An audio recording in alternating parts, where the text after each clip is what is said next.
Hello students, welcome back once again with another conceptual video related to the sets, chapter 1 class 11th।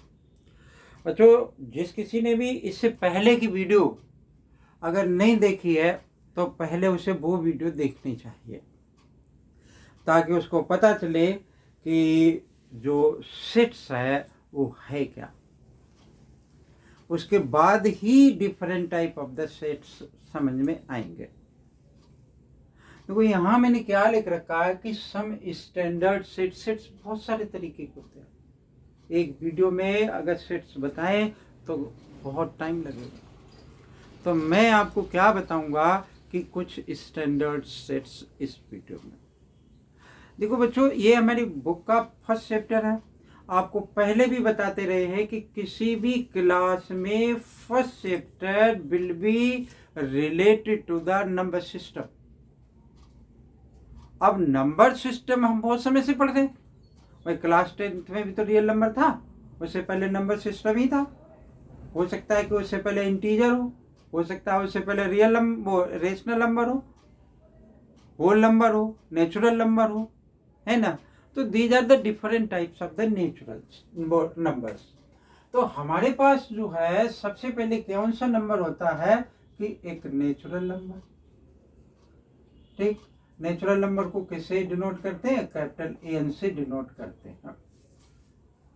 तो natural number लिखना भूल गया मैं,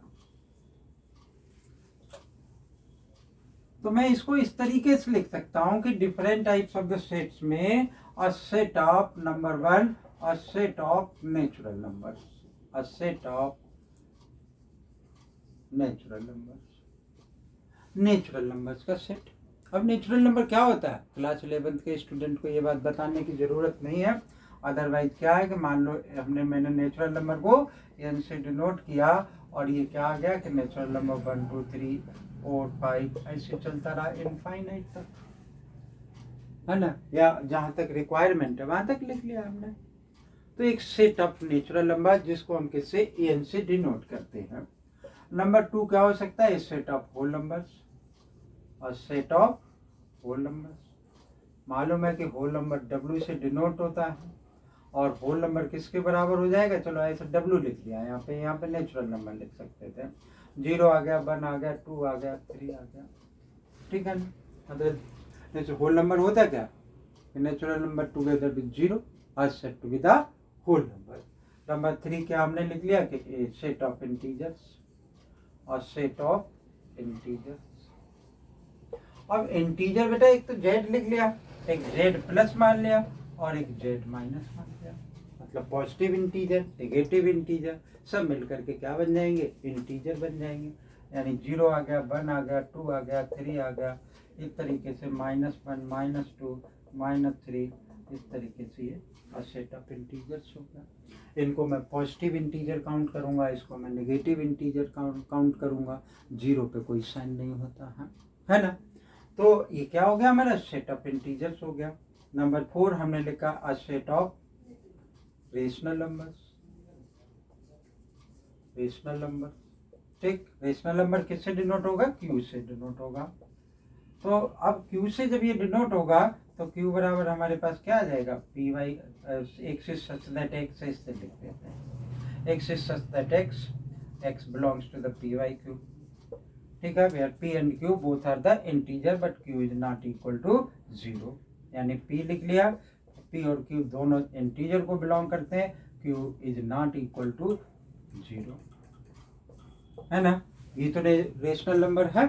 उसके बाद क्या हो सकता है कि number 5 a set of irrational numbers, irrational number, irrational number का सेट t से डिनोट करते हैं बच्चे इसको। और set of irrational number t बराबर हम क्या लिख सकते हैं कि जैसे √2 हो गया, √3 हो गया, √5 हो गया, इस तरीके से। या हमें पता है, आपको मालूम होना चाहिए ये बात, क्या? Non terminating non repeating number is said to be the irrational number, है ना। उसके बाद क्या है कि एक real number, real number by set of real number. जितने तरीके के भी अभी तक हमने नंबर्स पढ़े थे, all are belongs to the real numbers, a set of real numbers. है ना। तो सेट ऑफ रियल नंबर्स इसको आर से डिनोट करते हैं, यानी ये सब इसको बिलोंग करते हैं। ये सारे ही बिलोंग नहीं करते हैं, इसके सबसेट हुआ करते हैं। बिलोंग करना और सबसेट टू डिफरेंट थिंग। जहाँ पर आएगा आगे जब सबसेट पढ़ा लूंगा तब मैं आपको बताऊंगा what is the difference between the belongs to the and the subset. Okay, तो अब ये हमारे नंबर सिस्टम से रिलेटेड सेट्स हैं। तो आप सोच रहे हो कि सब स्टैंडर्ड सेट्स में यही सेट्स हैं, ऐसा नहीं है। कौन से सेट्स हैं जो कि हमने इस स्टैंडर्ड सेट में क्या है कि रखने हैं। तो पहले वीडियो को पॉज करें, कॉपी करें इसको और फिर आगे की तरफ देखते हैं।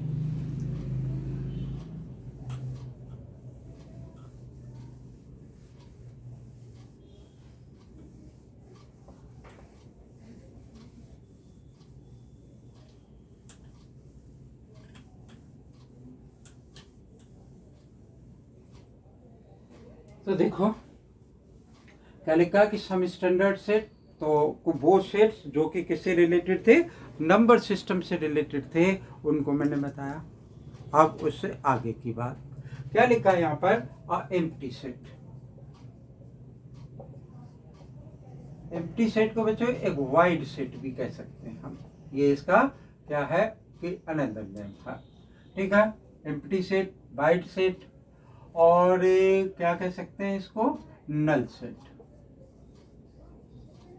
ठीक, ये इससे डिनोट होगा या तो ब्लैंक ये खाली बना दिया, या फिर क्या है कि फाइव से डिनोट, ये फाइव लिखा हुआ है। ठीक, यानी अ सेट which have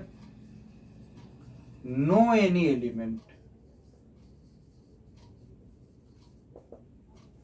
अगर कोई ऐसा सेट जिसमें कोई भी एलिमेंट नहीं है उसको हम क्या कहेंगे, नल सेट कहेंगे, या एम्प्टी सेट कहेंगे, या वाइड सेट कहेंगे।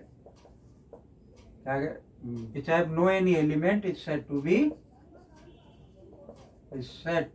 Wide set. ठीक है, इसको हम क्या कहेंगे, वाइड सेट। फॉर एग्जाम्पल मान लो कि एक सेट है, अब आप सोचेंगे ऐसा कौन सा सेट होगा जिसमें कोई भी एलिमेंट नहीं होगा, आपको आइडेंटिफाई करना मुश्किल है ना। तो मैंने क्या लिख दिया कि X is such that X belongs to the natural number. X एक नेचुरल नंबर है और एक्स की वैल्यू मैंने लिख दी 1 से बड़ी और 2 से छोटी। तो ये क्या हो जाएगा कि इसमें देखिए कि कोई भी एलिमेंट नहीं होगा, है ना। मैंने लिख दिया कि X is such that X is a student of belongs to the class 11th and the 10th। मतलब कोई ऐसा स्टूडेंट जो कि है तो क्लास 11th में बैठता है, क्लास 11th में है, तो 10th का 11th में बैठ रहा है। तो ऐसा कौन सा स्टूडेंट होगा, कोई भी स्टूडेंट नहीं होगा, है ना। तो उस टाइप, मतलब मेरा कहने का मतलब क्या कि ऐसा एक सेट जिसमें कोई भी एलिमेंट नहीं होता उसको हम क्या कहते हैं कि नल सेट कहते हैं। उसको ये हर एक सेट का क्या होता है, सबसेट भी हुआ करता है, ठीक है ना। तो नल सेट में कोई भी एलिमेंट नहीं होता तो उसको हम वाइड सेट भी कह सकते हैं, नल सेट भी कह सकते हैं, एम्प्टी सेट भी कह सकते हैं। अब क्या है बच्चों कि फाइनाइट सेट। फाइनाइट सेट क्या है कि जिसमें कि काउंटेबल नंबर ऑफ एलिमेंट्स हो। कैसे एलिमेंट्स हो, इतने एलिमेंट्स हो जिनको कि काउंट किया जा सकता हो। और सेट विच हैव काउंटेबल या limited countable number of elements, ठीक, is said to be finite set. इस किसी से भी डिनोट हो सकता है। मान लो कि जैसे मैंने ए लिखा कि 1 2 3 ऐसे डॉट डाल दिया और 100 डाल दिया, तो इसका मतलब इसमें 100 elements they can be counted. मैंने कहा मेरे स्कूल में कितने बच्चे हैं, तो that can be also calculated. How many questions in your book, that can also be calculated. वही जो अब तुमने कहा कि एक गेहूं की बोरी है और उसमें बताओ कि ये फाइनाइट सेट है या इनफाइनाइट सेट है ना। फिर आप वो ये भी कह सकते हैं कि सर वो तो काउंट किए जा सकते हैं ना। तो that is not a proper we can say argument. तो फाइनाइट सेट हो गया, इनफाइनाइट सेट। इनफाइनाइट सेट एक ऐसा सेट जिसमें एक एलिमेंट नहीं काउंट किए जा सकते हैं, उसको हम क्या कहते हैं कि infinite set, a set which have infinite number of elements, not limited number of elements, which have infinite number of elements. ठीक है, for example A is equal to लिखा मैंने 1 2 3 4 ऐसे डॉट डाल दिया, चलता जाना, इनफाइनाइट नंबर ऑफ एलिमेंट्स हो गए, है ना। तो इनफाइनाइट नंबर ऑफ एलिमेंट्स,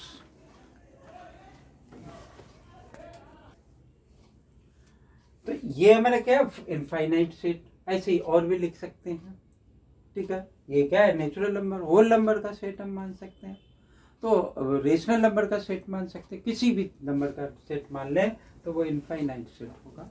या हमने मान लिया कि हमारे वर्ल्ड में हाउ मेनी एनिमल्स हैं, कितने लिविंग बीइंग्स हैं, तो दे ऑल आर क्या है कि infinite set. For the video and copy then we have write the another type of a set.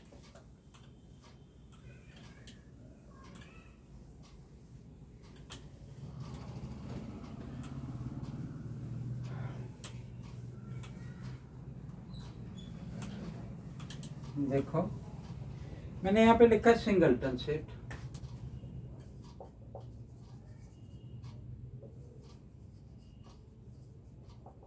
Singleton set बेटा, जैसे यहाँ पे सिंगल लिखा हुआ, तो ऐसा सेट जिसमें एक ही एलिमेंट हो, और set which have only one element, ठीक है, is said to be the singleton set. अगर एक सेट है जिसमें वन ऐसे लिख दिया, या मान लो एक ऐसा सेट है जिसमें क्या लिख दिया मैंने, ए लिख दिया, तो ये सारे क्या है, these are the singleton set. यानी एक सेट ऐसा जिसमें कि सिर्फ एक ही एलिमेंट है, उसको हम क्या कहेंगे, सिंगलटन सेट कहेंगे, ठीक है।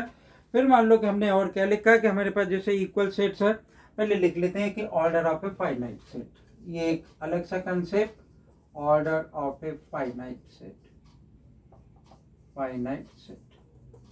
ठीक है। द डिफरेंट एलिमेंट्स, इसको किससे डिनोट करेंगे, मान लो कि हमने एन ए से डिनोट कर दिया, एन ए से नहीं, एन एस से डिनोट कर दिया, या ओ एस से डिनोट कर दिया, ठीक है। तो क्या है कि कोई किसी भी सैंपल स्पेस में जितने भी एलिमेंट्स हैं उनका नंबर क्या होगा, कि order of the finite sets होगा। वो कंडीशन क्या है कि वो सेट हमारा कैसा होना चाहिए, फाइनाइट सेट होना चाहिए। ए नंबर ऑफ डिफरेंट एलिमेंट्स, या the number of different elements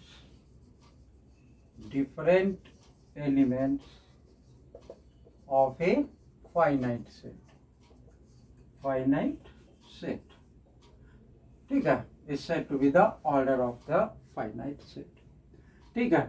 अब n का मतलब नंबर, o का मतलब ऑर्डर, ओके।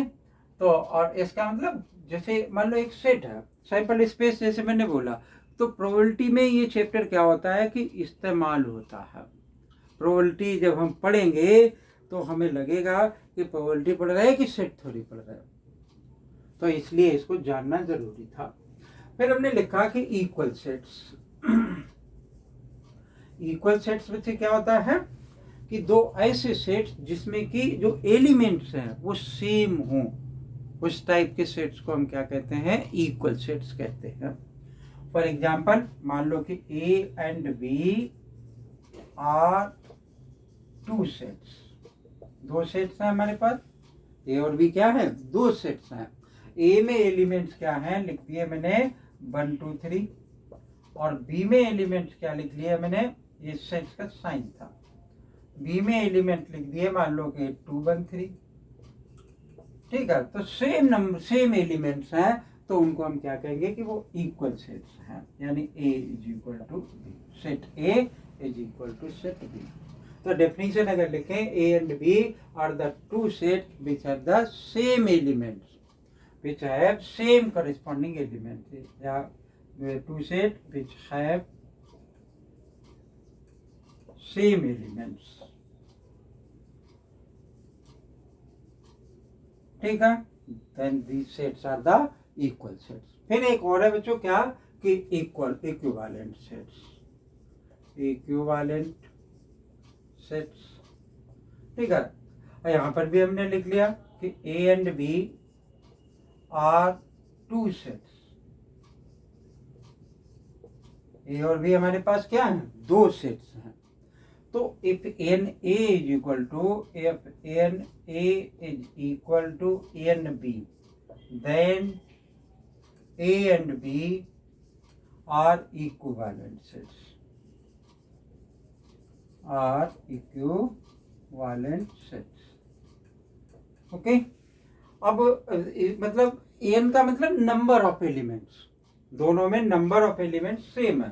मान लो ए बराबर मैंने क्या लिख दिया, 1 2 3 लिख दिया, 4 लिख दिया। बी में मैंने क्या लिख दिया कि लिखा यहाँ पर कि ए बी सी और डी लिख दिया, 4 एलिमेंट, 4 अल्फाबेट्स लिख दिए। तो n A is equal to 4 है और एन बी भी इज इक्वल टू 4 है, तो n A is equal to n B हो गया। तो क्या हो गया कि ये दोनों इक्विवेलेंट सेट्स हो गए, ठीक। कैसे हो गए कि n A is equal to n B is equal to 4। तो जितने भी हमारे, आप देखो आप कि ये जो इक्वल सेट्स हैं, इक्वल सेट्स में एलिमेंट्स सेम होते हैं और इनमें क्या नंबर ऑफ एलिमेंट्स होते हैं सेम। तो इसका मतलब ऑल द इक्विवेलेंट सेट, वो equal sets can be equivalent sets, पर इक्विवेलेंट सेट्स में और may not be equal sets, ठीक है ना। तो ये कुछ स्टैंडर्ड सेट्स थे, अभी और आगे भी पढ़ाएंगे आगे की वीडियोज में। अगर ये सब आपको समझ में आए, वीडियो अच्छी लगे तो लाइक ज़रूर करें, चैनल अगर सब्सक्राइब नहीं कर रखा तो चैनल को ज़रूर सब्सक्राइब कर लें। थैंक यू, जय हिंद।